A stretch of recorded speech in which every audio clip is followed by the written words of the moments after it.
So we're going to finish up this series today on baggage with perhaps a surprising, I thought it was surprising departure from the context that we've looked at so far.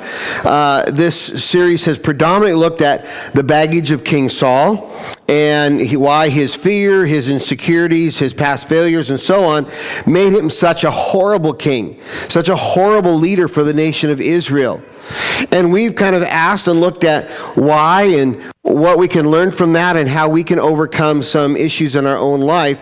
However, today we're going to take a look at why baggage is actually good and even necessary, and approach this from a different point of view.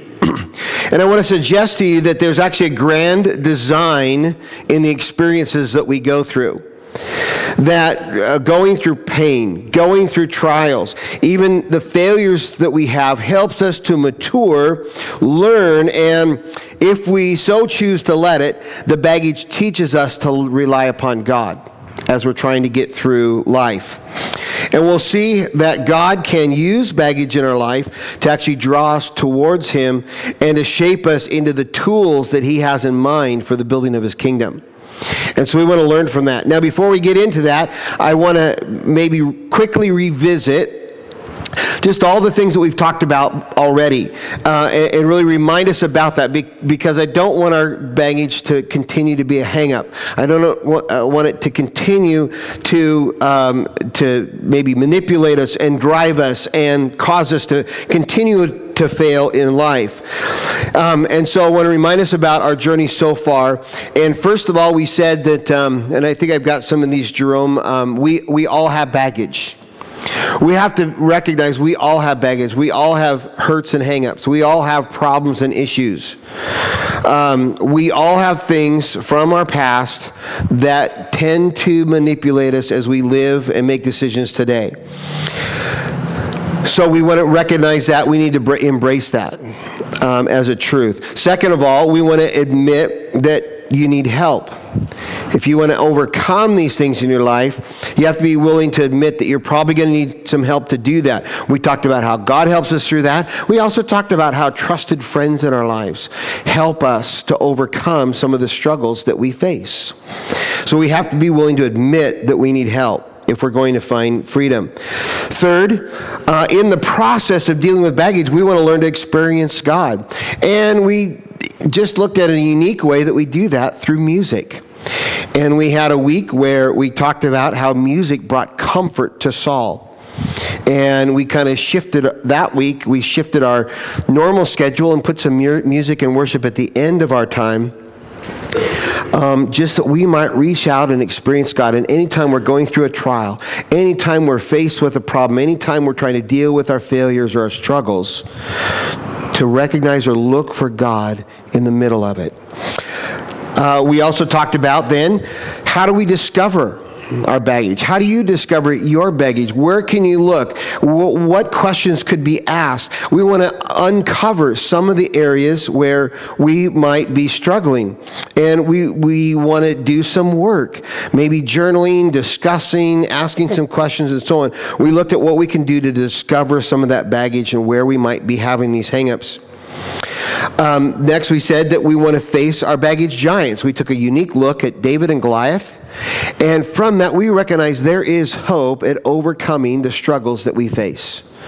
We can overcome these things. We can overcome our issues and recognize that they may not even be as big as we sometimes think they are. Last week we talked about dealing with your baggage.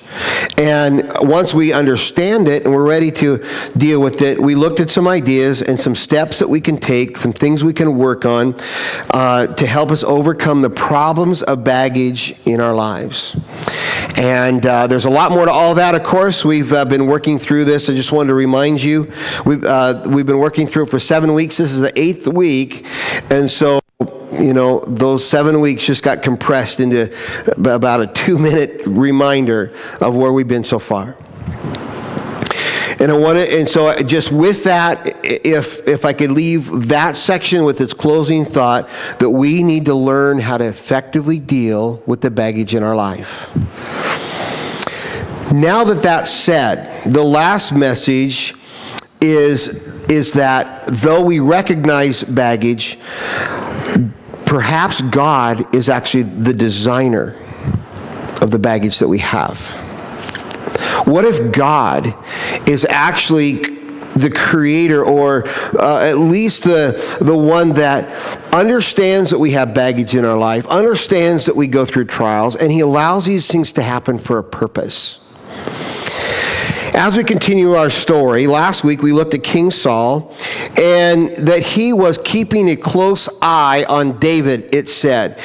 Saul moves David into the temple, and he's just watching him all the time. And the more he watches him, the more he obsesses over him, the more he gets jealous of him, and the more he gets angry because of him.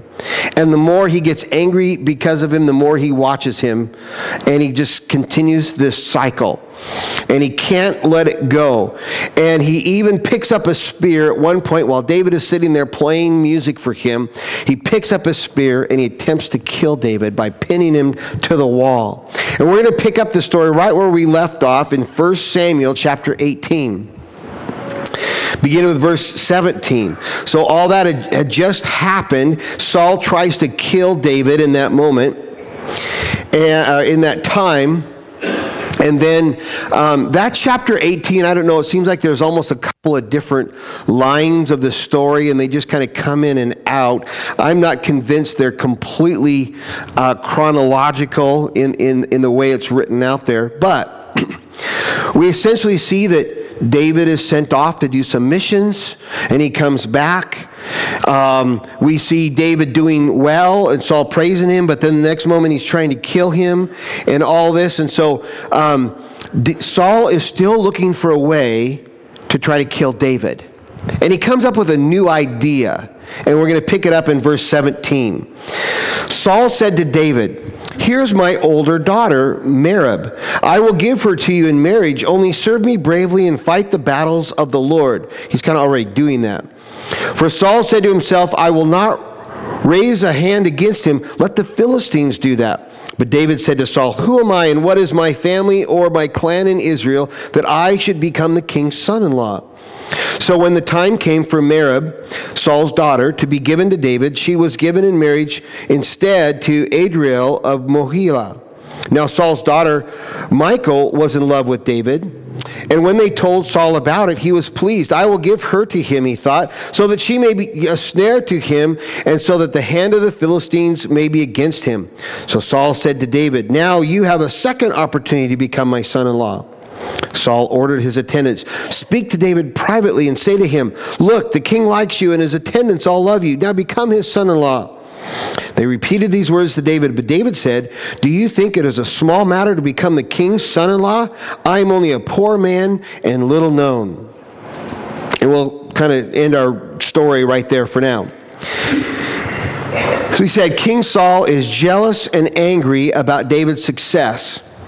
And he kind of comes up with this new way, this devious plan, if you will, to get him killed. He failed. It's throwing the spear at him. So now Saul comes up with a new idea, and he offers his daughter in marriage, saying that all he needs to do is go out and fight battles for him, and he can have his daughter. Well, his plan is sent to David to send David out on these difficult missions, to go into these battles. And in his attempting to win his daughter, surely he'll die in battle. That's his new plan here. And the Philistines will kill him. David does not accept the offer. And I think we get a clue as to why in verse 23. Notice as we read through it, he tried twice. He didn't go for it with the first daughter. He tries it again with another daughter. And both times David refuses, or David declines the offer to do that. But in verse 23, the text tells us something about why he doesn't go for it, why he doesn't take this up. It doesn't seem to indicate that David knows that Saul's up to something. And David really wasn't afraid to go into battle anyways. There wasn't a lot of, reward in this that way. Yet what we recognize is it seems as though David has his own baggage to deal with. King Saul offers him another daughter, and this time he tells some servants, now go and talk to him. Tell him the king's offer is good. Try to talk him into it. And when we look at David's answer, he says, do you think it's a small matter to become the king's son-in-law? I'm only a poor man and little known. I just thought that was such an interesting comment from David. At this point, David has faced and defeated his giant. David has won his battles. He has led his armies and his men into victory, but now when faced to become the opportunity as a part of the royal family, he says, oh, no, not me, boyo. That's a job I really don't want. Doesn't this seem awfully reminiscent of Saul several chapters ago? When Saul didn't want to come out from the baggage, and it just seems so familiar as David is given this opportunity, and yet he doesn't want to take it up.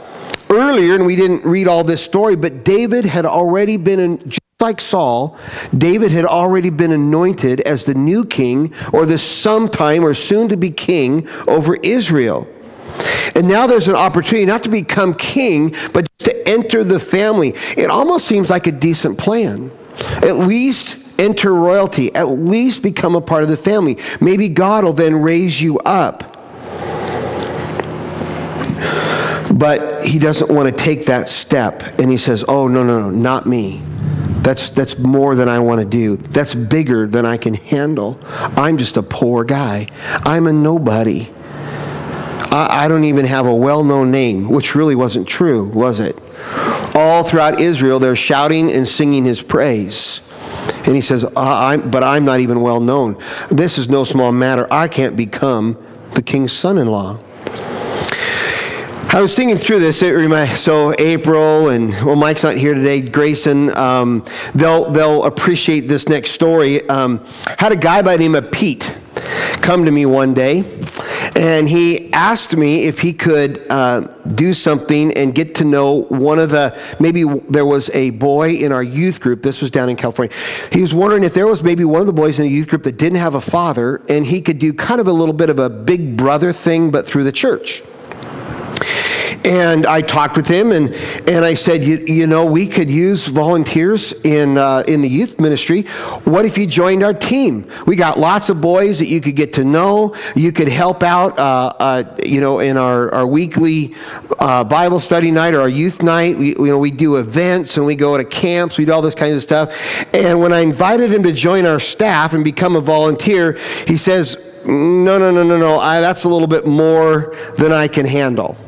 That's a little bit more than I want to do. I just want to know, is there maybe one boy that doesn't have a dad, and it would be helpful if there was a kind of a fatherly figure in his life? I thought maybe I could take him to dinner once, every couple weeks or something like that, and whatever. And he kind of wanted this soft entry into working with teenagers. And so I said, okay, well, tell you what, why don't you at least come one youth night, and you can meet some of the teens, they could meet you, and then we could talk about it and see if there's somebody that kind of stands out as you're looking for, maybe a more underprivileged youth or an at-risk youth that you could start working with. And I invited him to do that, and he did, and then he came the next week, and the next week, and the next week, and eventually became a part of our team. And actually, as I think back about him, he probably became one of the most influential volunteers that we ever had. And suddenly, he was rearranging his entire life around working with teenagers. And almost every night of the week, he was, he'd grab a carload of kids. Even if he was going to the grocery store, he'd go grab a couple of the teens and take them with him to go shopping.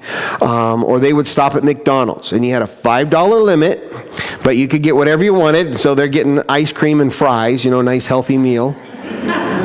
Get what you want, and for $5, he would sit and he would just talk to them about the Lord, and he would find out how they're doing in their life, and he would go to retreats, and he was going to camps, and the junior high boys of our ministry just loved Pete. And at first he thought, no, I'm not qualified. I don't have the time. I don't think I could do any good. I don't want to get overwhelmed here. And then a little bit later down the road, as he made himself available to serve the Lord this way, he became one of the most valuable assets we have, and helping teenagers became one of the greatest joys in his life. And for years, I mean, I'm not sure if how much he's working with them now, but for years he worked with teens. In the next several chapters, King Saul becomes so jealous and hateful of David that he begins to pursue him and kill him. Again, while he's playing the lyre, Saul throws a spear at David. Eventually, he gathers an army and begins to chase after David. David takes off and is trying to get away, and King Saul follows him all across the countryside, trying to kill him at every turn. During this pursuit, David goes through fear. David faces conflicts. He learns, though, how to lead his men and how to trust in God. Some of the Psalms were probably written during this time while David is kind of on the lam, if you will. In short, this particular conflict that he was going through, the battles that he faced, the trials, the next year plus of being in battle and having victories, there's setbacks and tribulations. David's going through all this, but it works to serve a purpose, and it grows him up to be a new man. It raises him up to become God's man. So David and his men go traveling around. They even for a short time go and live with the Philistines, their arch enemies. But while they're there, King Saul gets into a battle. And if we fast forward into the end of the chapter, end of 1 Samuel and then into 2 Samuel, we recognize that Saul finally is killed in his own battle. After a year plus of pursuing David and fighting off, and he just is going more mad and more mad, he gets into this battle and he's overtaken. He and even his son Jonathan, David's friend, are killed in battle. And at that time, David inquires of God as to what he should do. And God informs him, or it becomes apparent, that God is now going to begin to raise him up as the new king. And so with the thought in our mind, David, afraid of just becoming the king's son-in-law, now, a year later, he and his men go to the city of Hebron in Judah, where he's anointed as king, and that David sends messengers out across Judah with a message. And he tells them all, they've just lost Saul, so he tells them, be strong and brave, for Saul your master is dead, and the people of Judah have anointed me as king over Israel. So he goes from a guy that doesn't even want to just become married to part of the family, to a guy that says, I am the new king. I am God's man. I'm ready to lead the nation. Isn't it amazing how David goes from living and walking in this fear to becoming bold and making that claim that I am the new king of Israel and taking that spot. And we think, how did it happen? Where does he get this change of heart? How does he learn how to be so bold? Well, we didn't read it, but for the last 15 chapters of the story, take an in-depth look at how David finds courage in his pain and problems and the pressures of being pursued by King Saul. David's baggage, if you will, forges a man that that was ready to follow God and lean into his instructions, and it forges a person that wanted to do what God called him to do.